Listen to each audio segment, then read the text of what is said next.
Hey, Marco, we're back at it. Show number 13. Good to see you, counselor. Right on. Exciting day of baseball games, an exciting night tonight, too. I am happy to report that we are 12% through the 60-game Major League Baseball tournament. How about that? We took a big step forward. Well, I mean, how we all of a sudden got into double digits from the single digits is buoying to me, I should say, as in Yeah, lifting. It lifts the spirits. We're back into double digits, inching closer to completion. Yet more games to be played because of certain cancellations and postponements for COVID. So lead us through your algorithms. I know you've been machining algorithms all day. You have a knack for that. You have a system. It's proprietary. So I don't want to talk too much about it. well, I'll just say that the algorithm pumps out the following: that the double header between St. Louis and Detroit that's postponed tomorrow only counts as a -1 game. Okay, that's interesting because Yeah, that has something to do with the seven innings each, which brings us back to, hey, let's play a game and a half. The famous exactly. Ernie Banks quote. Exactly. And if you do the math, that means they're going to have to play two double headers. And so a game and a half times two is three, which means 3 games on 2 days counts as a game. Okay, How well, I about mean, that? you're giving away a lot of your proprietary information. I know that you went through a lot of time to patent Yeah. those algorithms. So So that careful. You're pushes getting a us. little. I don't want you to get too loose lips. Let's just say you machine the algorithms. We're 12% through the tournament, and you think there's a person more excited than me that this thing is going to happen? That we're going to be Right. getting to playoffs, Right. perhaps even Just the key. a World Series. Oh, we're going to have it because the key is a double header being postponed is not that harmful to us. It just isn't that harmful because it isn't 2 games. So we are in good shape. Well, you got anything going on before we look Well, I mean, at, just to piggyback on how nervous I was about the Hurricane Isaias, and uh,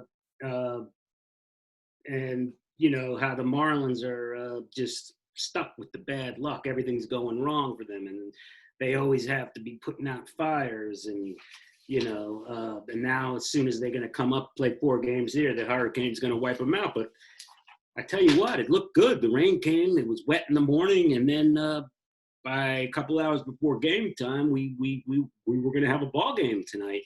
And then all of a sudden, we see there was some inconclusive tests with the COVID testing. And my first thought is, why are they even dealing with the old guys? They got 30 brand new guys in an alternate site. They're like freshly wrapped, COVID-free players that have been practicing inter-squad games.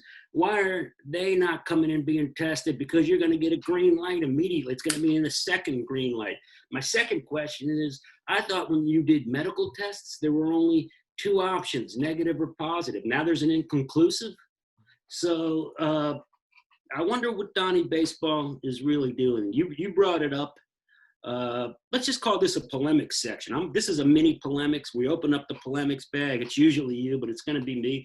You're the one that opened it all up about Donnie Baseball. What's he doing? Is he working on that extra wing of his Miami mansion? He's so needed to micromanage that he can't get on the phone to see who's on his roster. And isn't there a guy that manages the roster that he could just call and say, hey, let's get some of these young guys in there? I mean, it's not like they're playing the Orioles. They're not playing the Yankees. And then it hit me. He's holding on for dear life with that 2-1 record that's going to take him all the way to the playoffs. Because he's figuring, I got a 700%. I mean, I'm the 7th best percentage in all the league. That takes me right to the top of the playoffs. But lo and behold, he's 3-1. They won today. They got the game in. And I'll tell you, just to continue with the polemics, I was, giving Chris Davis a hard time But somehow he was in the lineup. I was saying he's got the sniffles. Why isn't he playing? I mean, what kind of what's his mana, his intensity? How come sniffles is keeping him out? So it seems he got a little teaspoon of St. Joseph's baby aspirin. Well, your point of him playing, he was 0 for 3 with a strikeout, having left 2 men on base. So that's very generous of you to call what he did playing. Yeah, thanks. Yeah, I mean, I just, I think it was more for him. I'm a generous guy, by the way. I'm not just excited all the time. I'm generous, but I think it was more smokes and mirrors for him to get in there because he's not really putting his heart into it. But I think he played because he didn't want to come back.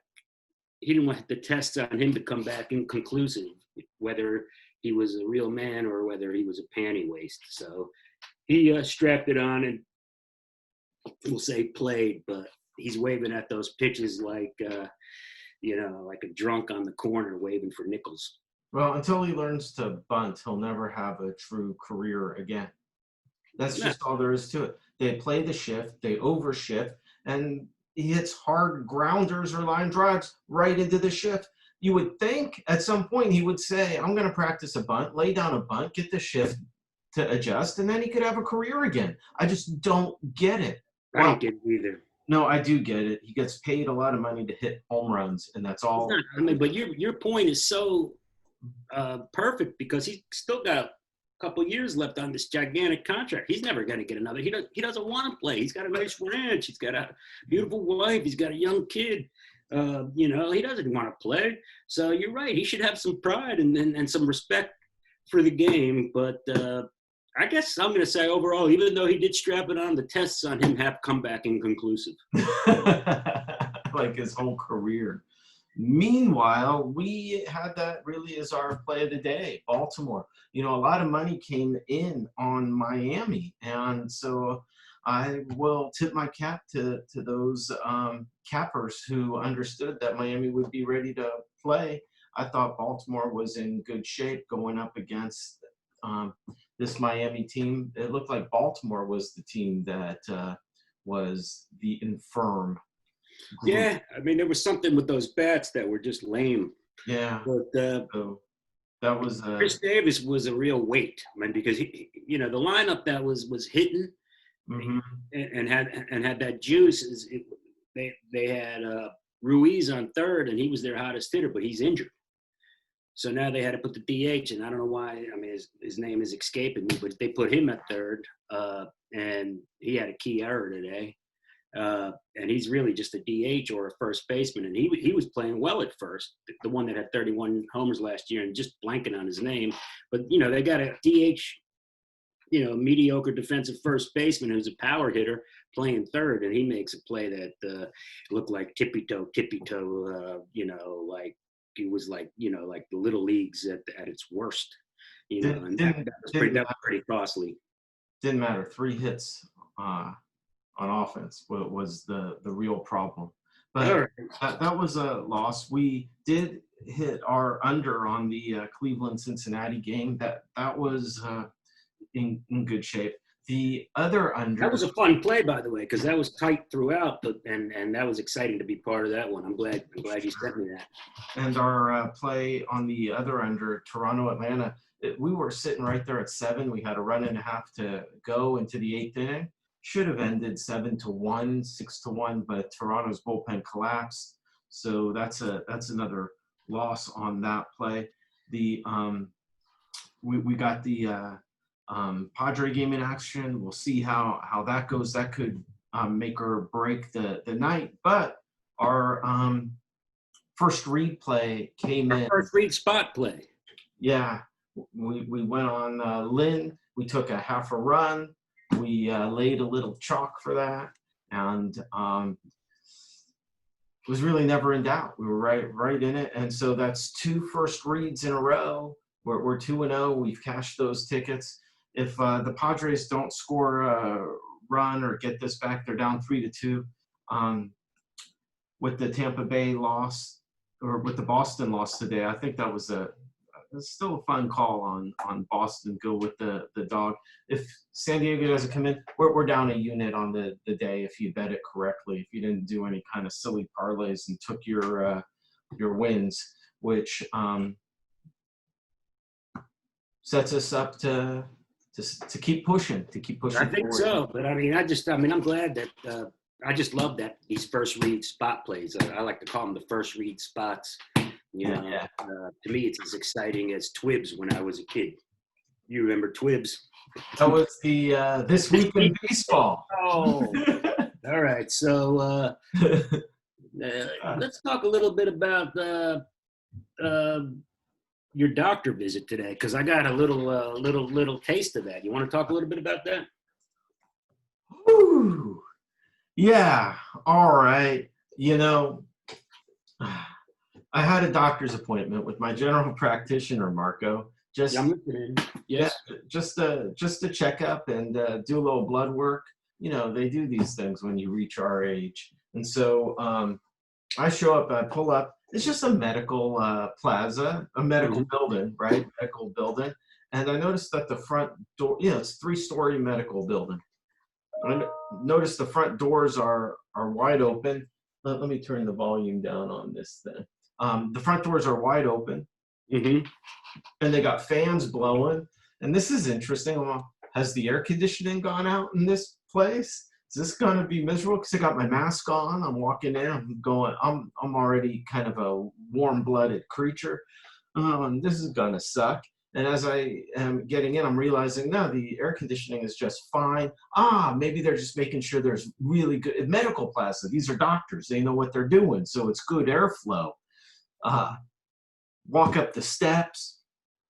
All the doors to every office is open. Now, I've been in a few medical plazas during all of this time period, but I've never really kind of seen this situation. But every door, these people are on top of it. They're making sure we're in good condition. I step into my doctor's office, and they have the entire thing done in plexiglass. I mean, it's plexiglass, not just in front of the window to talk to the person, but you literally have to go plexiglass, walk like plexiglass station. Like you're in a maze or something like that. Yeah. And or a hockey rink. Right. So I'm this is weird, but okay. Like a maze. And so they call me right in because you're not waiting around in this waiting room. And now I'm in the waiting room, or in the office where the doctor comes, right? What room is that? The room. I'm in the room. You're in the doctor's room then, where they have the paper over the couch, and then you could see some cotton in the thing, and scissors, and there's a scale, and then right. and you see a little rubber thing because you're gonna because they're gonna do the thing for the blood. But I don't sit on the You're not a child, of course you right. don't. I sit in a chair and I wait for the doctor to come in. I don't sit on the thing with the paper and the thing in your right. tidy whities. No, I don't sit. Unless you have a hell of a sense of humor. Right. No, I sit in a chair, and the doctor comes in pretty quickly, and he sits right down on the thing. And I think, well, am I gonna do the examination? What's going on here? You said you wanted to reverse the tables there? He wanted you to examine them? He said, he figured, all right. So he's sitting, his legs don't hit the ground, he's a short guy, and he crosses his legs, but he's got a mask on, he's got the glasses, and then he's got like goggles over the glasses and a face shield. And wow. I'm thinking, this is good. This is gotta be the most safe place in the world. And he says to me, "Good to see you, Michael. You're very fortunate." And I said, "I am." He goes, "Yeah, you're the first patient I've seen in 14 days. We had to shut this whole building down." Oh, what are you talking about? He says, "Yeah." He goes, "We all got it. We all got it." He goes, my whole family just ravaged. He goes, we did all the tests right where you're sitting right now. Ground zero. That was where it all started. The whole building. The whole building. That's hilarious, man. I'm like, what do you mean your whole family? He says, yeah, my 3 kids, my wife. He said, my wife got it bad, but she got over it quick. The kids, they burned through it. Says, I kept testing negative, but he says, I think I had it. But He doesn't even know the doctor. right? He says, I tested negative.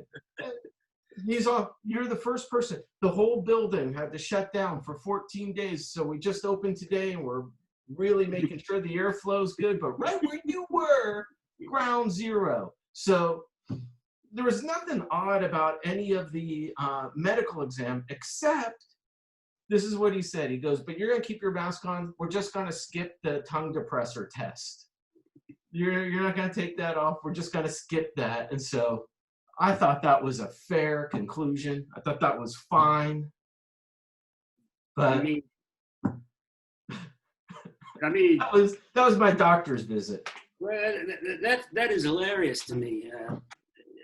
I wonder if he goes on the list and he's like, no, we can't. No. Yeah, let's make him the first one. Let's make Michael Driggs the first guy. And instead of being like little, like, you know, kind of sly about it, man, he just is. He's excited about it, and Excited. And all that stuff, all that, the way you laid it out, the preliminary stuff with the doors open and it looking like the best possible way, and him having 5 different masks on and everything like that. Now we know why, because they had just finished the deep cleaning. And my question to him was, don't you have other office spaces? Shouldn't this room still be crime scene taped off? Can't we go into the other room? But the point of it all is I'm down 40 pounds. And he asked me, he said, you know, it's been a year since your last checkup. You're looking great. He said, I can't believe you're 50. When you were 45, I thought you were 50. But now you don't appear to be 50. You're down 40 pounds. What is the secret? I just looked right at him and said, Butcher Box. Butcher Box. When you sometimes need meat and sometimes a Butcher Box. Yep. Yes. So that's a beautiful story. You look, I mean, I guess me saying you look great really rings true, because I didn't know you lost that much weight, but you look great. And I think this is an inspiring story in twofold. One, that even in middle age, you could go back in time. And two, if you see all the doors open in a mall office, run for your life. Yeah. Cool. That's a great story. That brings us right into the COVID corner. So the CC with Dr. Doug. Yeah. What I want to talk about is we've all been in this, and I was discussing it with Dr. Doug, and you know, we come out of hibernation, and I point this out for the baseball players. They come out all hirsute, you know, with the big grizzly beard. You look at Justin Turner, Lance Lynn, who, as far as I could tell, pitched 7 strikeouts and 1 earned run. I don't know what else is going on over there, but he got us that first read spots victory today, which made me very happy. But they got these grizzly beards, and everybody wants to think the mouth, the virus coughing into the beard, breathing into the beard. Does that virus live in the beard? Now my thinking is, you know, that virus lives beautifully, comfortably in that beard, as if he's sleeping on a silk chase lounge, you know, as if he's as comfortable as Judy Garland on a cocktail of medication at 4 p.m, drinking martini straight from the stirrer, but mixer. But you know, they're rat's nests in some ways when you look at Justin Turner. So here's the deal. I asked Dr. Doug, and he said, it's not likely that they're going to live in the beard. You know, you clean your beard like you clean your face. In fact, when you shave, you probably even have a bigger chance to get the infection, because you have little micro cuts that you don't know about. You know, he said, but here's the key. When you put on the mask and you got the big bushy beard, you don't get that tight fit. You don't get that thing going on, unless of course it's your doctor with 5 face masks on and the goggles and stuff like that. And so, you're not really getting the benefit. You're in the locker room, even if you have the face mask on, you got 4 inches of beard sticking out, and it's just stuff's coming out like that. And so I think I don't want to have to say, hey, hirsute police, everybody shave your beard. So, and also when you think about pitchers, maybe a couple of them like to sleep a little of that Vitalis in there, huh? Work up the ball. A couple of guys like to intimidate guys with the beard. A couple of guys like to hide the ball as it's coming out of their hand just for that split second behind the beard so you don't know what it is. So I don't want to have a pitcher like a Lynn who's at the top of her Dazzy Vance have to shave his beard. So my answer is fake beards. Do the clean shave, and when you have to go out and pitch, whatever you have to put in that beard, the Vitalis, the Vaseline, you have to fake beards. And I did some research, and this will be another one of our non-sponsor sponsors, but there's a company called Cove Hair. Cove Hair. And all their beards are made of a poly synthetic material that is COVID resistant. And so these guys could put that beard on when they pitch, and then when they go into the clubhouse or if they go into the bus, they could take that beard off and get the nice tight mix. So Cove Hair. They say hair it out. Let your freak flag fly. All their weaves, beards, and extensions are made of a COVID resistant polyurethane type material. Cove Hair, let your freak flag fly. So that's our non-sponsor sponsor, and that's our COVID corner, fake beards. It's hard to argue with the whole concept, start to finish. I think you make a valid point, and I think that's something I'm personally going to look into whenever I go on a doctor's visit. Okay. All right. So that's the COVID corner. I saw that you made a Peruvian steak and eggs for lunch. I just want to say for the record that I was very happy. I found the White Oak sausage, not a sponsor because, we're very particular about our sponsor, non-sponsors. But there's a White Oak that I get at the hippie store because I do 100% of my shopping now at the hippie store, even though it costs me 50% more total on goods and I get a lot less. But there's a White Oak Italian sausage that is outstanding. It's made with the hot pepper, the black pepper, and the fennel seeds, and it's full juicy sausage with the casing, but it's all healthy hippie style, and it's much better than that last sausage of the White Oak that I got because I couldn't find this one, which had the poison mace in it. So I'm all right from the mace, but this one came a lot better with the Italian sausage. You gonna steam those, or you gonna grill them? How you gonna do? I just, I basically did my basic sausage and peppers recipe. I chop some onion and bell pepper up, and I saute that in the skillet, and then in a pot I make like a little marinara kind of thing, and then just getting those oiled up and softened a little in the oil, the onion and the pepper. And then I mix that with the marinara kind of thing that I do. And then I, fry the sausage in that oil, and then I mix everything together. It's very simple, but it comes together nice, and it has a wonderful aroma. My house still smells like the Seaside Heights boardwalk on a Saturday right now, sausage and peppers. So you keep the pepper in the marinara when it's all done, and you let it simmer for about 4 hours? No, it doesn't simmer that long. I mean, it's a 30-minute thing, but then I will let everything together, like combine at a low heat or just even with the cover on. But yeah, I mean, the first thing, saute the bell peppers and onions in the oil, black pepper, and that softens them a little bit. At the same time, I'm also making a small marinara there with the basil and the hot pepper, red pepper, and little garlic I use, and oregano, of course. And then, that's cooking at a low boil. And then, those peppers and onions are not quite done, but they're going to go into that tomato sauce. And then they're going to soften even more. And then everything's going to absorb in that.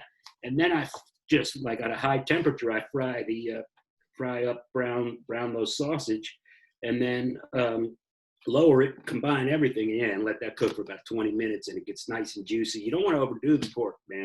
And when you get the organic free range, you want it juicy, and you're not going to get trichinosis. But I mean, nothing's rare, but you just don't want to overcook it. I know people are worried about the trichinosis. All right, so let's talk a little bit about let's talk a little about baseball. I mean, we've gone a little off the rails here. No, the food is meant for baseball. It's yes. So you have actually something to talk about that has to do with banquets, I think, since we're on food. I do. The right time to get into it? It is. We're starting to get word about what these Major League Baseball teams who are traveling on the road are doing. We're starting to see how they're starting to adjust to theoretically have healthier road trips. And well, like, for example, the antithesis of that would be how the Marlins adjusted poorly by letting their guard down. I mean, if Derek Jeter has to tell you that you've let your guard down, the biggest partier and the wildest dude in the world has to say, hey, you let your guard down. I don't even want to know what these guys were getting into down there. Right. And St. Louis wasn't doing much better. We're learning. So the teams are. Let me stop you real quick. I don't want to step on you, but I have to. Do you think in St. Louis they were getting into the jazz music? The St. Louis? I'm just curious, like, if they were going to Jesse Live. I don't think they were doing anything that sophisticated. Okay. All right. I think it was much more raw and okay. and actionable. All right.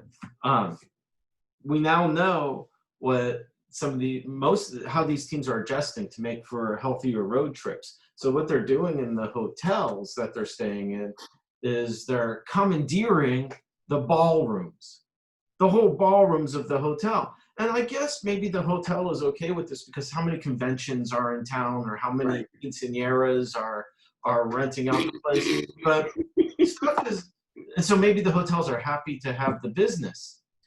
And look, I support health and healthful actions more than most. I'm a supporter of health. But if the baseball teams are commandeering these banquet rooms, I think they should at least wear tuxedos. That's funny, man. Yeah, I could see that. I mean, come on. Really, I mean, they're in there. What if they interrupt one of those formal gatherings like that, the coming out party for the young Latino? What is that called again? Quinceañera. Yeah. What if they do the quinceañera? Like, and what if they come in there? They should be prepared. Right. And they should be able to join in and not kick people. When you say commandeer, it really has the sense that they got apes grabbing people out. Say, get out, get your ass out. Yeah, that's exactly how they're doing Take your cake with you. You can eat it on the outside, but we're commandeering this. In their baseball uniforms, they've just finished the road game. They've come in their bus because they want to get out of that filthy locker. They want to talk about the game. They want to break it down. They're showing up with their equipment bags, with their fake beards. They're all coming in, and they're like saying, we need the banquet rooms. Get out of here. But the support staff is showing up first. They're pushing everybody out of there, and they're just that's got to be pretty frightening for that young 15-year-old impressionable young Latino girl. Right. She's trying to blossom into young adulthood, and she's got these apes coming in there commandeering. That can't be good for her. I like the idea of tuxedos. It's a softer it's a softer transition. There's less. I don't think anyone can commandeer anything in a tuxedo, to be honest with you. So great idea. All right, man. I'd say we go right to Michael Driggs's first reads. Let me do 2 ahoy hoys first. Oh, good. I love the ahoy hoys.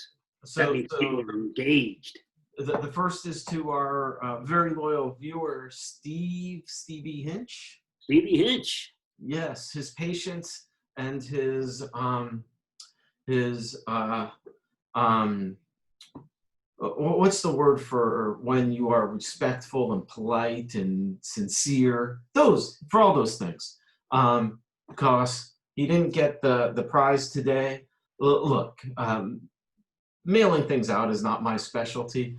Hey, bear with me. The box is ready. It'll just be another day or two. So thank you for your patience, Steve.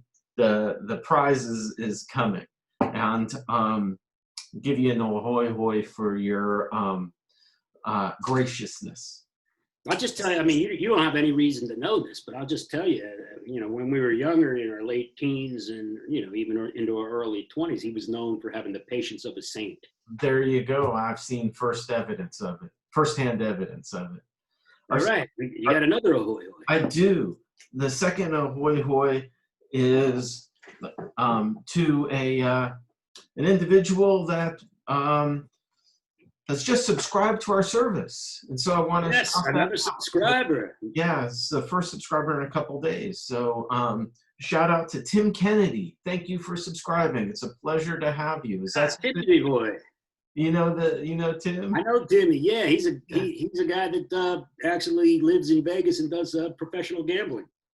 Nice to see you, Tim. Feel free to send us any plays, and we can highlight your plays at any point in time.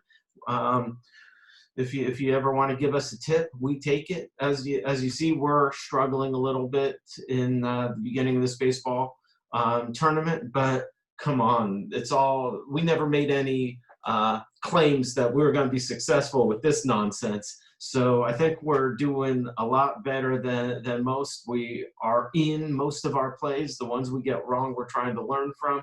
And we are, yesterday we ran the Dale Dailies, and that went 1 for 2. So Tim, if you send us any plays, we would love to run them as a special. But if you're out there doing professional stuff, well, we wouldn't. We're not buying any picks, so. Oh, come on, he's my friend, and he's Timmy my boy. He's not. He wouldn't want to do any of that. But you say we're off to a slow start. I think we're beyond to be determined, and I think we're motoring pretty well. Yeah, I think so. And we're certainly doing great 2-0 in first read plays. So I mean, 2-2 on the first read spot plays is tremendous, and I think your first reads are our best segment, and I think that me being able to being able to pick out something organically for the first read spot play is exciting. I mean, it's like, for me, it's like I'm part of the first reads. I was feeling a little left out early, but now I feel like I'm part of the first reads. So the whole concept behind the first read is we're not trying to guarantee a winner. It's just a quick look at it. We break down the games very quickly, hitting the key points that make it an interesting game to handicap. So it's a pick without the handicap. It's just based on the first read of the game. Marco listens to all that, and he identifies the game he feels is the most interesting, and he challenges me to make a pick that isn't guaranteed to be a winner. It's just guaranteed to be a good play that will keep us involved in the action. And so we've gone 2-0 on it. It gives me a little more leeway in making a play on the game that I otherwise might not have picked. And so it allows for some more creative play. But we're starting to find out that maybe this is the way to be handicapping this season. So let's take a look at the first read, and let's. All right, Michael Briggs' first reads. This is fun. Yeah, we get to handicap a doubleheader tomorrow. I don't understand how this is really playing out, because it's the Phillies and the Yankees are going to do a double header tomorrow, and that's the scheduled game. But the first game is the Yankees at home and then the Phillies at home. And so I just don't believe that the teams after the game are going to go fly from New York to Philadelphia and play a second game, although that would be bonkers. And I wouldn't put it past anything that has happened in the series. But obviously, are they really going to change locker rooms and dugouts? I don't believe that either. So this is amazing. How do you even get a read on what the hell these two teams are going to do for the first or second game when both teams have to be determined pitchers? I don't believe this is taking place tomorrow. But Okay. So let's move on to some more games that might take place. So theoretically, Miami will field the team again tomorrow. Doesn't seem to matter who they put on the field, but they will put whoever is suited up. Maybe Mattingly knows who his players are now. I mean, they gave him a win. And we get a really interesting situation in Baltimore, with Baltimore now kind of needing a win against this Miami team, which they're not even like a feel-good story. They really aren't even interesting. They're actually kind of annoying. They go out, they're unsafe, they spread this disease among themselves. They get 8 days off. They beat Philadelphia, then they shut down Baltimore, and it's like even the coach doesn't care who his players are. So this Miami team, and I'm a Miami guy, I just can't find something to root for with them. Now, there's nothing to root for, but they're laughing with that 3-1 record. Yeah, and they hit Cobb tomorrow, who's been just excellent so far. So Cobb will come in as a high favorite, and I don't know. You want to be going against Miami right now? Not sure that's the place to be. You think Miami's intimidating people with the fact that they could spread this sickness at will?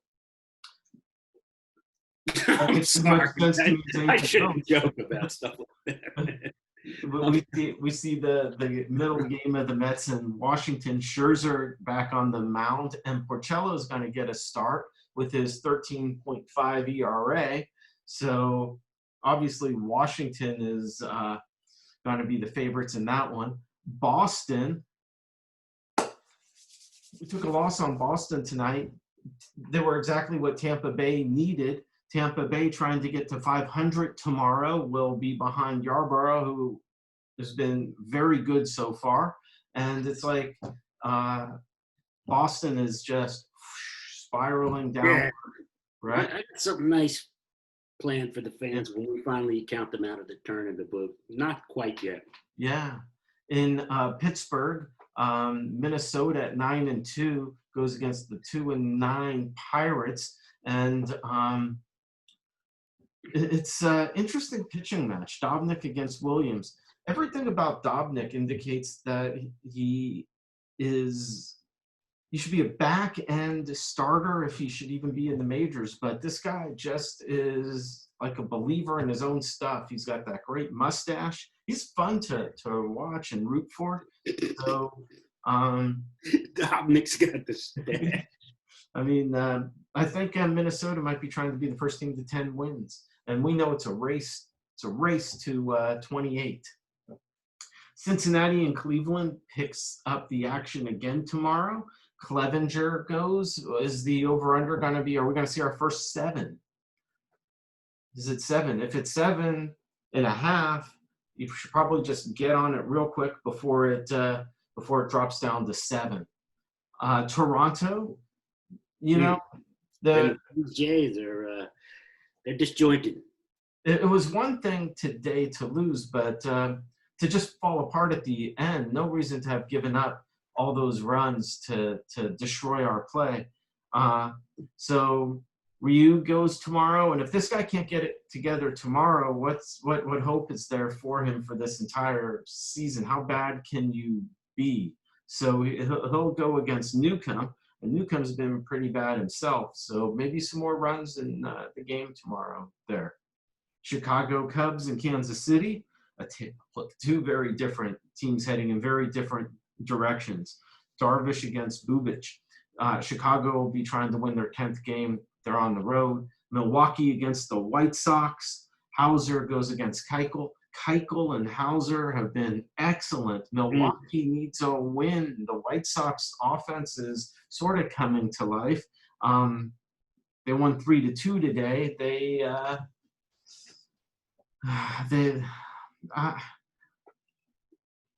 I'm liking the White Sox to go on a little bit of a run here. They're back. A little itch for you there, huh? A little shot down itch, huh? Yeah, and then the night games kick in. San Francisco and Colorado. Colorado playing way above their heads, Yes. right? San Francisco seeming to have been above their heads, but now Where's that game? That game's in Colorado. And what's the pitching match? I thought I had a interest in this game even before the read. But what's this? I'll give you one guess at who's going for San Francisco. I'm not guessing. I mean, Come on. They didn't trade Smars, did they? No. But come on, if you don't know who's pitching, what's the go-to in the tournament this year? Dazzy Vance. I'm just kidding. No, that's what they're trying to win. Come on, Marco. Don't put the pressure on me. I'm blanking right now. Any team, if you don't know who's pitching, you can just guess and get it correct. Come on, man! I bet you're losing. Don't even do this. We're trying to make Be it determined. To be determined. My own thing. Oh man! Is Smart? They traded Smars though, didn't they? No. They still have him. He pitched the other night. Okay. He's going to be determined is going against Gray. He's Going against Gray. So the Rockies will be favored. Texas and Oakland game 2. So where's that one at? It's 1-1, bottom of the ninth, and the A's have some guys on. That was a nice winner for us. Oakland seems to be starting to distance themselves from that West. They're probably gonna get a run across the plate here to win it, and then they'll be 7-4 against the fading 3-6 A's. Houston and Arizona, again, teams starting to head in different directions. Houston's offense doing a little better. But Ray going for Arizona might be good at home. We'll have to look at how Houston's bats match up against him. And who's going for Houston? McCullers. And so it's a decent pitching game. Two more games on the West Coast, and that's the slate. The Dodgers and the Padres. Right now, the Dodgers are up over the Padres in the 8th, but only by a couple runs with the Padres with a guy on base in the bottom of the 8th. And so either that series will be 1-1, and that'll be is there a 4th game in this? No, so that'll be the rubber game of that series tomorrow. And the Angels in Seattle, both teams trying to save their season. Gonzalez going for Seattle. And guess who's going for the Angels, Marco? To be determined. You got it. Exactly. So I'm trying to figure out which one of these games really excite me, but I think I gotta tell you to go with Dobnik and the Ranger and the Twins, man, right? Against the Pirates? Yeah, I mean, is there anything that you could do in that game that could be interesting? Because the mustache really captured my imagination. I can't go past Dobnik and that. But Williams could turn it around, and these Pirates are certainly in the market for a win, just to be able to do something to show that they're not going to really just cash it in or just be eliminated so fast. Right. I'd like the Pirates showing some life. I like the Pirates putting some life into their bats. I mean, Moran has been good. He's got like 3 or 4 home runs. They got guys that should be doing better. Bell hasn't heated up yet. The Reynolds is a disaster, but he was a rookie last year that had such a good year. They got the new manager. So I think Pirates are due to look like a team tomorrow. And this guy Dobnik, I don't think is going to intimidate them with his mustache. I would like to force you to make. I would like to say, as your first read spot pick, I want you to do the Twins Pirates tomorrow. Well, the Pirates have the right pitcher going, Williams. If he can, he's gonna bring some heat. If he can just cut down on the walks and he can keep the ball in the strike zone, he's gonna get strikeouts, and he can. You can go a little deeper into the game. Problem is once you start to get into their middle relief and bullpen. But look, this guy Dobnik's been pitching above his pay grade. He's only allowed 1 run over 9 innings and 2 starts. He's just filling in for Odorizzi, Odraza, however you pronounce that dude's name. He's just filling in for him. And so I'm prepared to make the first read play right now. You're going to make the first read spot play on the spot. You've never even done that. You only usually commit to the first read spot play, and then you think about it. But you're gonna make a first read spot play on the spot right now. Right now. Okay, let's hear it. Well, I didn't say I would say it. I made it. If you want, Right. subscribe to our email at picksforsticks@gmail.com. The play has been made. It just needs to be sent. Get on that list. These spot plays are amazing. That was Michael Driggs's first read. I've got him to commit to the Pirates Minnesota game tomorrow. My feeling with the excitement that I get is that the Pirates are a team that really has to show that they have some pride and they got their best pitcher going. And I think some of their other hitters are going to find some second or third gear to get going. Michael's made the play. Nobody knows what it is. I mean, this isn't Houdini. I'm not going to try to read his mind. So get on that list. Picks for Sticks, the number 4. We've gone 12% through the season, Michael. Yep. 12% through the season. Again, Tourney. I'm not giving out any more prizes. The tournament. It's late. I wanted to have a tighter show minutes-wise, and we've probably gone a full hour. But I can't say that I haven't had a tremendous amount of fun. We've gone 12% through the tournament. Again, we're in double digits. We went from 9 to 12. We were at 17. We went to 8. You're machining like there's no tomorrow. We got the first read spot play, and that's going to be, again, the Pirates Twins. Get on that and see what decision has been made as we look at him. Look at him. Look at that look on his face. There's a thing of confidence going on there. So I will say goodnight to you. I'm excited about this game. I'm glad we got to spend this time together, and it was a lot of fun. This tournament is great, and I'm just going to say goodnight. Right on, Marco. We'll see you tomorrow with some winners. All right. See you tomorrow.